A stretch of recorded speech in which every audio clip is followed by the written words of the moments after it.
Okay, let's give you guys some practice. Let's say you've got a plane flying east at 400 meters per second, and you've got the wind blowing at 80 meters per second in this direction, 60 degrees. So as a result, your plane will follow this path. So calculate the speed of the plane and also the direction of the plane. Okay, so calculate the speed of the plane and the direction of the plane. If you think about it, your answer should be higher. The speed of the plane should be higher than 400 because without the wind, the plane is already traveling at 400 meters per second. But then the wind is helping to give it an extra push, this much of a push. So this much of a push in the horizontal direction, and it's also pushing you in the well.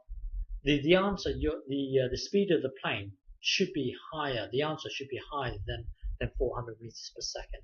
So calculate the speed of the plane and also the direction of the plane. Okay, so press pause and have a go.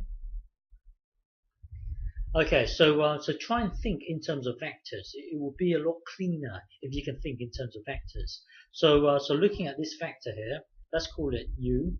So it will be 400 across, 0 up, and then looking at the wind will be this much across, will be this much across, and will be this much up.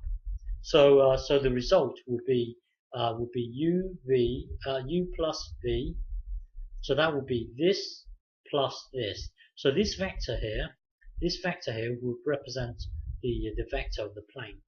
Okay, so if you want to know the speed, then it will be u taking the magnitude of the combination of the two. So u plus v will equal this. So hang on, let me think. So now looking at this, tidy this up.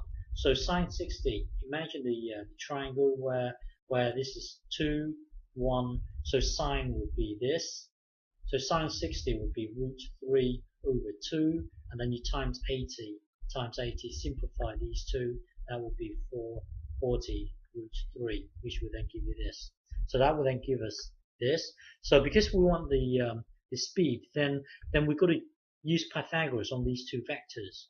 So this thing here, hang on, let me think. So hang on. So here we've got something looking like this. So this vector here represents from here to here. So now ignore this and just use Pythagoras on these two. So it would be this squared, which would be this, plus this squared, which would be this, and then square root the combination of the two. That will then give you this, and then tidy this up, it will then give you this. So your speed is slightly higher than 400 meters per second. And then the direction is given by this, because if you look at this, if you look at uv, so u plus v would be something like this. So this vector here would represent from here to here. Okay, so these two vectors combined would represent this, but then you would ignore these two, and if you want to know the angle, then just simply get the height here, which would be this, divided by this. That's how you would get the angle theta, the direction. So the direction is given by this. Okay.